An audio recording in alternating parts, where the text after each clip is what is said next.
Get off my TV. The very hashtag that has slain a 7-foot giant.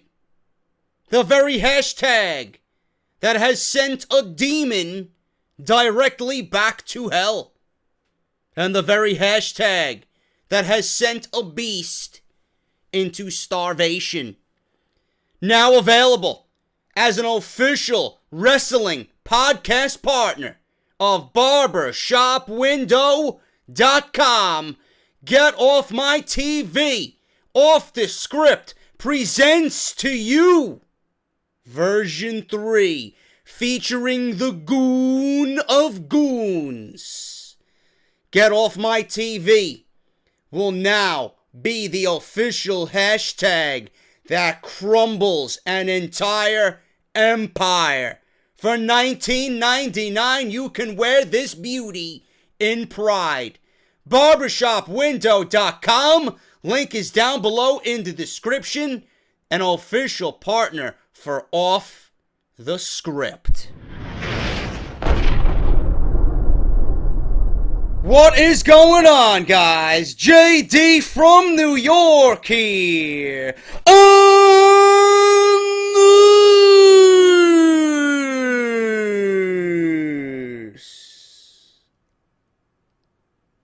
Is the #1 fucking podcast in your subscription boxes right here on YouTube.com. This is Off The Script, episode 120, part number 2 for your Saturday morning, man. Thank you guys so much for joining me right here on Off The Script. If you guys missed the monumental WWE draft, which I'm sure is probably going to end up being better than the real thing, Joe Cronin, and JD did the mock draft on Out of Nowhere. I am going to link you in the description down below if you have not seen it or heard about it. It took place on Thursday night, Out of Nowhere, episode number 30, which coincidentally ended up being the biggest out of nowhere of all time. So thank you guys for that. You guys are seriously making that a major priority for Joe and I each and every week, and we both love doing it, man, for you guys. So thank you so much on that. If you missed Off The Script Part 1, where we talked about Triple H possibly leading an NXT invasion on Monday Night Raw during the draft, this is all from the mind of Taz, former WWE ring announcer, or commentator, I should say. He has his own show, The Taz Show, and he's coming up with ideas and all these visions about what he thinks should happen as far as the WWE draft. So we discussed that. And also WWE foolishly thinking about adding another set of tag team championships. I go on a nice little rant. So if you guys want to go check that out, part 1 for this weekend's Off The Script is linked down below.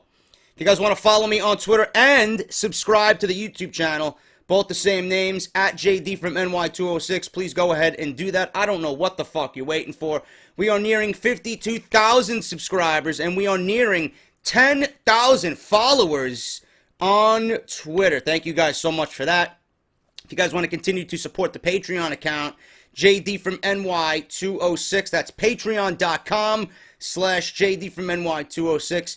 Become a part of Team JD. Join the movement. You got nice little perks over there, t-shirts, Skype IDs, gaming sessions when I'm on Twitch, follow backs on Twitter, ahead of the line for Skype phone calls during Out of Nowhere with Joe Cronin and I. There's a bunch of shit plus new perks rolling out during the summer months, so make sure you guys go and do that. And thank you to everybody that's continuing to pledge monthly to the Patreon account. We got barbershopwindow.com, an official partner now with Off The Script. Barbershopwindow.com. All you gotta do is go to the drop-down tab. You'll see the official partners, and right there at number 2, you'll see Off The Script. Get your version 3 of Get Off My TV. Get version 1 and version 2 while you're at it, plus the Goon City t-shirt, in which Mohammed Abu is the fucking president of Goon City. So make sure you guys go get that t-shirt out, my fucking Mohammed Abu. Jesus Christ. Like, you fucking asshole. So make sure you guys go get that. Barbershopwindow.com. Link is in the description down below. And yesterday we did a WrestleCrate unboxing. Use the coupon code JDSENTME for an instant 10% off your first purchase. WrestleCrate.com and on Twitter at WrestleCrates. Plus the iTunes podcast. Can't forget that, man. I always forget about that for some reason. iTunes, Stitcher, AudioBoom, PODBEAN, which is the #1 source, them and iTunes. And now we are on Google Play Music, man. New episode coming out hopefully on Sunday night this weekend. So make sure you guys go check all those podcasts out as well. I uploaded one this past week as well, episode number 17. Now, let's get on with the news, man. Let's get on with the news. And the biggest story of the day, as you can see by the thumbnail, John Cena and AJ Styles. What the fuck is going on, and where is WWE headed? Major details revealed about the brand split and how this could possibly lead to John Cena breaking the all-time record for world championships held. Shoot me now. The upcoming WWE draft and the brand split is essentially the company hitting the reset button on the entire roster, which is about to become one of the deepest in WWE history. Because of that, WWE is willing to do a split of the rosters to give more opportunity to the superstars on the roster to try and help with TV ratings. But how they are going to do that is the real question. According to reports from WrestlingNewsSource.com, Roman Reigns will become the top face for Monday Night Raw, and John Cena will become the face of Smackdown, which we already knew from previous reports, not only from them, but everybody else. However, it is now being reported by the former that Seth Rollins will be the top heel on Raw, and AJ Styles will be the top heel on SmackDown, which means their current feuds are likely to continue. Reigns and Rollins, Styles, and Cena. The expectation is that there will be a second world title established for SmackDown, and the feud between AJ and Cena will result in that championship being established for that brand. The plan is to have both end up on WWE SmackDown during the draft. It is assumed that the club will go with AJ, but that is not known yet as of this time. According to Dave Meltzer and the Wrestling Observer, the idea is that Roman Reigns and Seth Rollins would lead Raw, while John Cena and AJ Styles would lead SmackDown. Both brands will have other stars that will continue to rise to top positions as well. But this is the blueprint for how they plan to do these things initially. This very well could be why WWE turned AJ Styles heel, as they felt he would be a good top heel for the blue brand when the brand extension happens next month. Others, like Kevin Owens, are still good enough to be considered a top heel, but with such little time with Styles, the company wants to get him as much exposure as possible. The Cena-Styles rivalry is one that the world has been waiting to see for years. The fact that it is now happening is huge, and it could get even bigger. It is being rumored that the 2 world titles will be upcoming. And with Reigns most likely remaining the WWE World Heavyweight Champion after Money in the Bank, that leaves the company in a bit of a rut, as they want him to be on Raw, but they need a world title to be defended on both programs. That said, the solution is the rumored 2 world champions and 2 world champions that will be established for Raw and SmackDown. If WWE goes with AJ and Cena to be the new world champion on SmackDown and crown a new world champion with those 2 guys, we could very well see them go after the rubber match as well. Now, WWE wants, or Vince McMahon, I should say, wants Styles versus Cena now. Okay? Rumors are going around that people are trying to get into Vince McMahon's ear to hold this match off until SummerSlam. Not going to happen. And I'll discuss that in a second. They could get a win each at Battleground and Money in the Bank, respectively. And then the rubber match would happen at SummerSlam. Okay?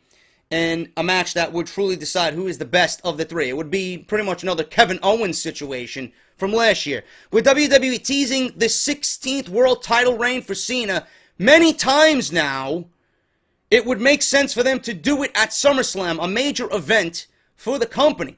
That doesn't mean AJ Styles is out of the running for the world title himself. He could very well win it instead of John Cena, and the company could have Cena win it at WrestleMania 33 instead. Winning the 16th reign there would be a huge deal for the company. However, SummerSlam is not a bad place to do it either, being that it is in Brooklyn. And they could have him do it either way. It doesn't really matter. Winning the 16th would be a huge deal for the WWE, and they know that. So regardless of what occurs with the world title or titles, Cena will most likely get a title shot at SummerSlam. That's what the rumor is right now. That is the news right now. Now, my opinion on this AJ Styles John Cena thing. Listen, we all know that dragging it out would be probably best for business. But I don't think any one of us is going to complain if WWE wants to go with this now, immediately, at Money in the Bank. Not only does it add another top-tier level match to Money in the Bank on top of Reigns versus Rollins, and then you have the six-man ladder match, which we'll discuss on Sunday's top story. Apparently WWE is eliminating the seventh man, or they might be holding it back for day of. I don't know what's going on, but I got news on that for Sunday. Money in the Bank, if WWE wants to go with AJ Styles versus John Cena, is shaping up to probably be one of the best pay-per-views of 2016. Seriously. You know, it could very well be the best pay-per-view of 2016. AJ Styles versus John Cena, Roman Reigns versus Seth Rollins, and then the Money in the Bank ladder match. You know, then you got Apollo Crews versus Sheamus you could throw on the card, and you got a tag team title match maybe with the Club versus the New Day. I mean, this could end up being a very, very good pay-per-view. And I would not be against that. If they want to do the Cena Styles match now, I'm not going to complain about it.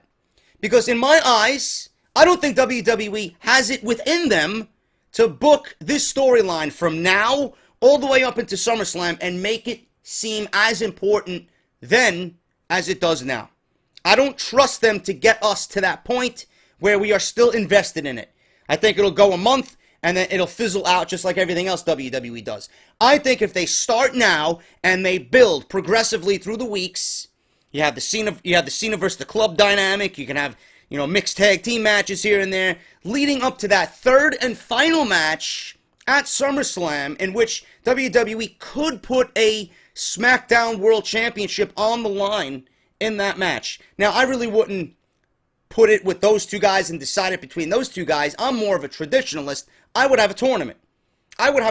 Build intrigue to it. If you want to do that, you can have John Cena and AJ Styles be the last two in the tournament. But give us a reason for them to be there. Give us a reason to see them in that spot. Have them fight for it. Don't put them in a match just because we're going to crown a new world champion. Okay, it's John Cena and AJ Styles. There's no intrigue there. There's no dynamic there.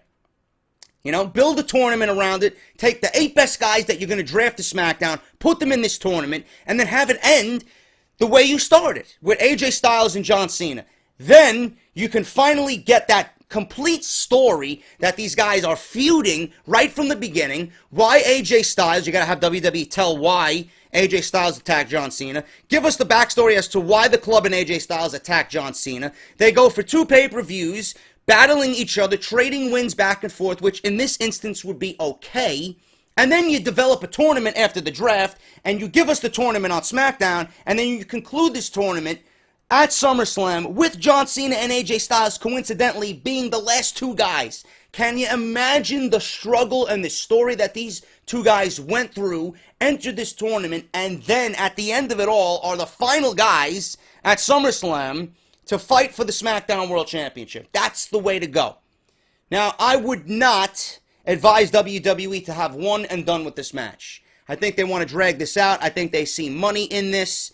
And I think they're going to give us the 3-match thing like we did with Kevin Owens last year. Because 3 matches with John Cena and AJ Styles is better than 1 match. Just because for us it's good. And for WWE it's good. Because I don't think they can plan stories for just 1 match for 2 months. I don't think they're capable of doing that.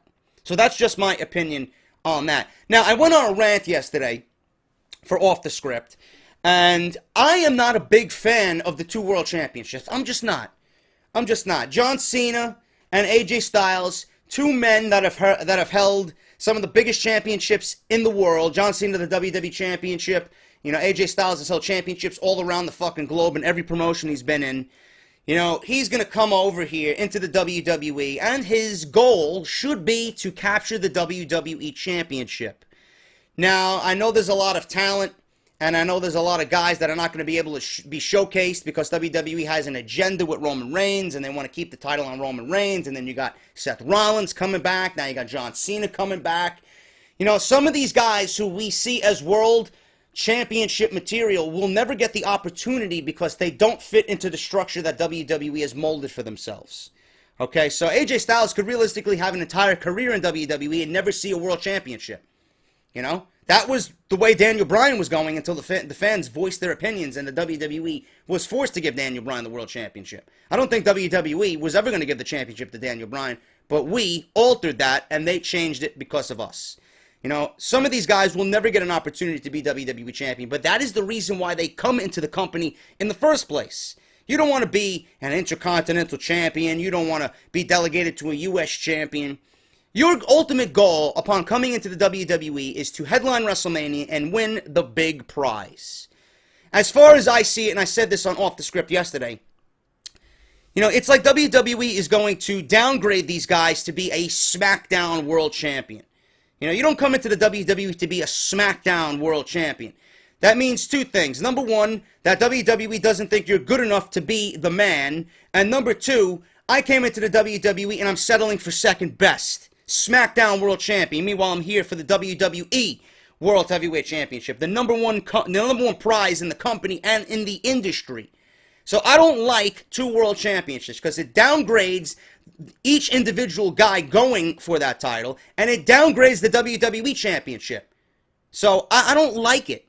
And I went on a rant because WWE is thinking about adding tag team championships to SmackDown and Raw. I don't like it. I don't like it. There should be one championship, one major championship for every division. You don't need two championships here and there. You don't need two women's titles, two tag team titles, two world titles. The world champion should go back and forth between both shows. Okay? You got two mid-card titles, which is understandable. One on one show, the other on the other show. Okay? The women's championship, you got one. You don't have enough women on the roster to have two separate entities on SmackDown and Raw. They go between both shows. You want to add another title? Fine. Add the Cruiserweight title. You got this fucking Cruiserweight division coming up during the summer. Whoever wins that, gonna be the champion, and then you sign talent from that tournament and you feature them on both brands. That's all you gotta do. Tag team championships, both brands. Women's championship, both brands. WWE championship, both brands. The only title that would be separate to each brand would be the IC title and the US championship. And if you want to add the Cruiserweight championship to SmackDown, fine, so be it. Whatever. So, whatever, man. Two titles per division is not the right way to go. Okay? I think in the end, it will fail. I don't think WWE is going to have enough talent. I don't think we're going to get enough storylines. It's going to be rinse and repeat over and over and over again every single week. And I don't like it. And the fact that AJ Styles is a WWE champion molded. He looks like someone who could carry that company as a world champion. This is a world caliber athlete. You mean to tell me he's going to be delegated and downgraded to a WWE SmackDown championship? I just don't like the sound of that, man. I don't like the sound of that. I mean, if you're coming in to AAA and then you're working your way up to the major leagues from the minor leagues, you know, you're not going to the major leagues to fucking win some bullshit award. You know, you're there for the fucking World Series. You're there for the NBA championship. You're there for the fucking Stanley Cup. I mean, what the fuck is this shit, man? You're going to get a secondary trophy, a secondary title? You know, people who go into the octagon and train in UFC, they don't go in there to fucking win some bullshit title. They want the title that is in their division. They want the title that is in their weight class. So I don't understand why WWE has to split the brands and split the championships. Splitting the brands, it's inevitable. It's going to happen. But splitting the championships, it downgrades not only every wrestler, it downgrades the championships and the value that they have. That's my point. And I don't want it. So I hope you guys understand that. But AJ Styles, John Cena, we're going to get 3 matches. I think 3 matches between the 2 of them is probably best for business. The tournament aspect, I think they do that and just end with them anyway. Give us a reason why you're going to put them there. Have them fight for it. Just don't put them there because they're John Cena and AJ Styles. And AJ Styles as a heel, I think it's going to be best. I like the way he should have came in as a heel to begin with, but I'm glad WWE has now pulled the trigger on AJ Styles being a heel in the WWE. This is something that still continues to make headlines and news, and I just don't understand why. I just hope it doesn't happen, because this is going to be the biggest mistake that WWE makes in 2016. Enzo Amore's injury gave WWE a strong look at Big Cass's potential without him. While his tag team partner was away, Big Cass teamed with the New Day, confronted Chris Jericho, and got wins over the Dudleys on his own. It was an interesting test run for Big Cass to be on his own, but it was always just something to keep him going while Enzo recovered. However, WWE may find a way to separate them without souring the relationship.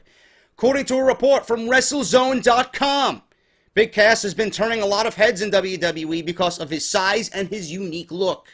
He's caught the eye of many WWE officials, and it's being said that WWE officials are specifically looking at him as potential future single star, and that's why he was pushed and protected the way he was while Enzo was recovering from his concussion. There's a rumor going around right now that the WWE draft could be used as a way to break up Enzo and Cass without any big turmoil between them and begin the push for Big Cass as a singles star. There's no doubt that both men could survive, maybe even thrive on their own, but both men are great together as a tag team. Now, I'm going to end it right there before I continue on. There is no doubt that both men could survive on their own. No. Big Cass, on his own, he'll get by, but I want to see him thrive in a tag team scenario first with Enzo. I do not like this, and I stated this last time, all because something unexpected and freak happened in that ring with Enzo's concussion. Now you're going to blame him and take it out on him indirectly because of what happened. And you're going to take Big Cass and you're going to push him because you see more value in him than Enzo. Number one, that's disrespectful to Enzo. Number two, you're completely killing the dynamic between both guys as a tag team, and which was the original reason why you brought them up. Who's going to have the shtick? You're going to kill their gimmick. You're going to kill their shtick. You're going to kill all momentum that these guys have developed together as a unit, as a duo. Why would you do that? Why would you take away from not only yourselves with a great feud, but why would you take away from us, the fans, who want to see the New Day versus Enzo and Big Cass? Why? What sense does that make? To fulfill your fucking ignorance?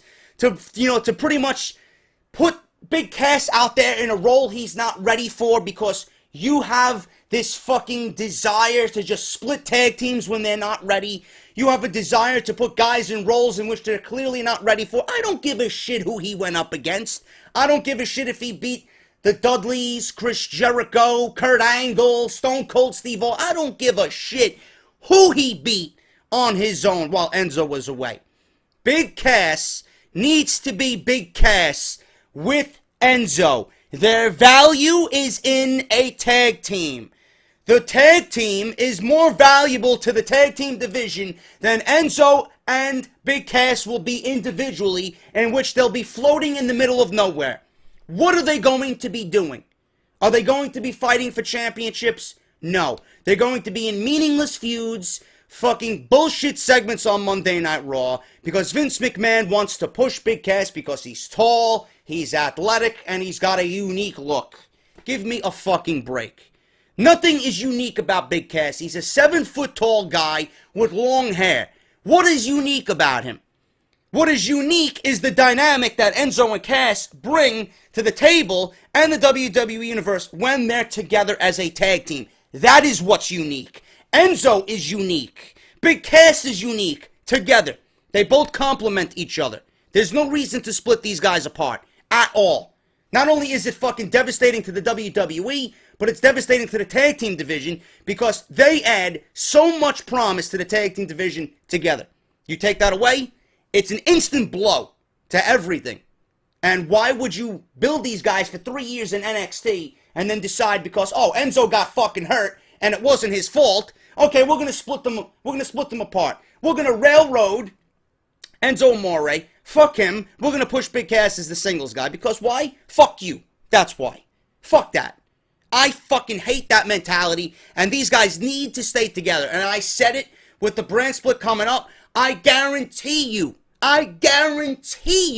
they will split them up. I have a fucking fear within my soul that they're gonna split these guys up. And it's gonna be one of the worst decisions, if not the worst decision of 2016. Because you know, every time a brand split happens, they want to get funny, and they want to fucking do things out of the box. They're going to split the fucking tag teams up. None of these teams that they have on the roster right now can be afforded to be splitted up. At all. You're going to split the Dudleys up. Maybe Bubba Ray can be on his own and recreate the Bully Ray character. But where does that leave Bubba Ray? You automatically have a fucking useless pick right there in Devon, I should say. You got Bully Ray, who could reinvent himself if he wants to get drafted on his own, or if WWE wants to split that team. But where does Devon go? Devon's going to fucking be an absolute worthless piece of fucking talent on any roster he goes to, because he thrives with Bubba, and Bubba thrives with Devon. You can't split teams like that up. You can't split the Vaudevillains. You can't split Primo and Epico. You can't split the Ascension. You can't split the New Day.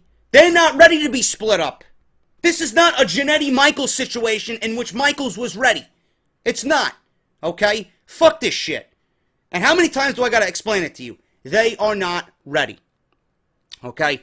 Now, where the fuck was I? Oh, there's no doubt, according to this report, that both men could survive on their own. Fuck out of here. It's also going to be interesting to see what type of character changes there are for both men, if this rumor turns out to be true in mid-July. In addition to Big Cass booking, as of late, it's being reported that Enzo came back from his concussion a few weeks earlier than expected. The team appeared on SportsCenter this past week, but when Jonathan Coachman asked Enzo about the injury, he shrugged it off as being no big deal.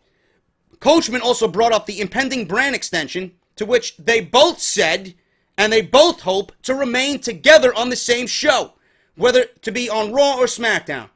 There have been whispers about splitting the pair up primarily due to Vince McMahon's infatuation with Big Cass, but neither seems like they want to go in that direction right now. The tag team division has been the subject of a lot of debate surrounding the brand split as of late, but no decisions have been made yet as to whether the entire division will be sent to one show or the other, or both, or if the tag teams will compete on both shows with two sets of titles. If the latter is the case, it might be silly to split up Enzo and Cass, arguably the hottest team on the roster. If Vince McMahon thinks Big Cass has a big future on his own, then tag teams be darned. Fuck that. I'm not saying that he's not ready to be a single, that he'll never be ready to be a single star, but he's not ready yet. He's not ready now. Leave them together, let them thrive, and fucking create a legacy for themselves as the tag team in which you brought them up from NXT. There's no rush here. There's no rush. This is where WWE fails, because they see something and then they rush, instead of taking it easy and leaving things the way they are. Sometimes no change is the best change. I don't understand why they need to fucking rush and get things all fucked up. So that's just my point and my opinion on breaking up Enzo and Big Cass. One of the, if not the biggest mistake of 2016 if they go with that direction. Bray Wyatt returning to Money in the Bank. I wish. Bray Wyatt returning to Monday Night Raw next week. Bray Wyatt went down with a calf injury shortly after WrestleMania 32. It was obvious he was suffering from some nagging injuries for a few weeks before, so he needed some time off to heal. His original time frame was 4 to 6 weeks, but that was extended to 6 to 8 weeks.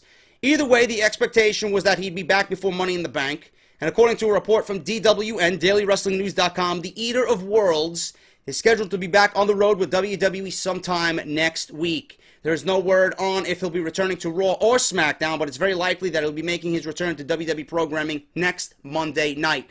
Although nothing has been confirmed and a superstar like Neville is still a potential option, but there are rumors that Wyatt will be the final participant in the Money in the Bank ladder match. There have also been some rumors about the mysterious Sister Abigail, which could become a character when Bray returns to television. That rumor has created a lot of debate because not everyone is comfortable with that idea. So Bray Wyatt, you guys have been asking me. There you go. Bray Wyatt returning to the WWE product next week. He's going to be on the road with the WWE. So if not this Monday night, he will certainly be back the following Monday night. And there are reports that WWE is planning to get rid of the 7th man in the Money in the Bank. I think maybe they include a Bray Wyatt in there and just even things out. Because I think Bray Wyatt or Kevin Owens certainly deserves that Money in the Bank. It's a huge debate between both, but I think it would do Bray Wyatt even better than Kevin Owens. So I don't know. So Bray Wyatt returning to Monday Night Raw next week. We'll see what happens. If not next week, certainly the following week. But he's going to be back on the road with the company.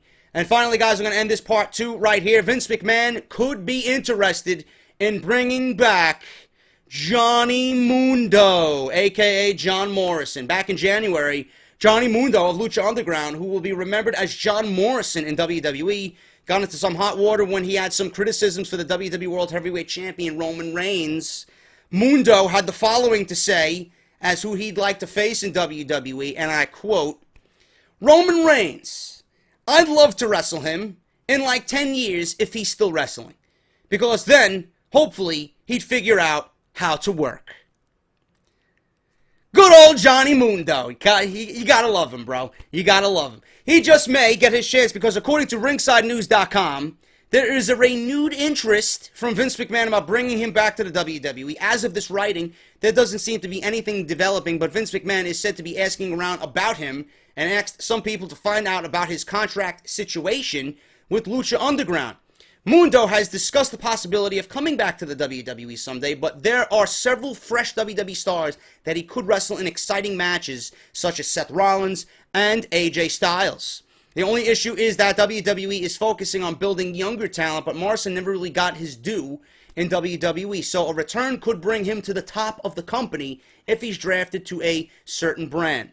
All of this is just speculation because there are no details right now about his contract situation with Lucha Underground, but if that changes, he could be back in the WWE again. So, I have no reservations about this.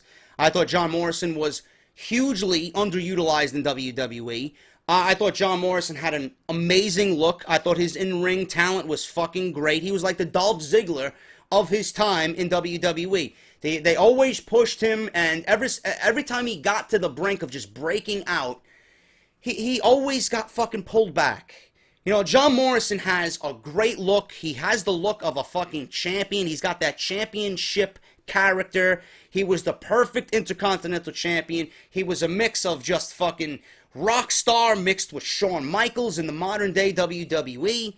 Morrison, if you put him in modern day WWE right now, I'd love to see him go against Roman Reigns, AJ Styles, Seth Rollins, Sami Zayn, Kevin Owens, Finn Balor.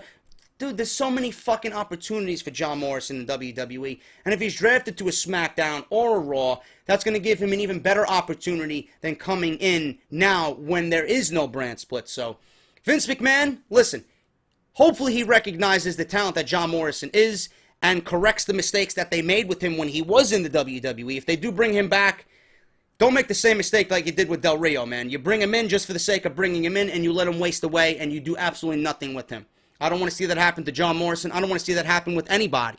I fucking hate it that it's happening to Del Rio because he's so fucking talented. He's boring in a WWE ring, but you put him anywhere else, and the fucking crowds are eating everything up. He's got them in the palm of his hand.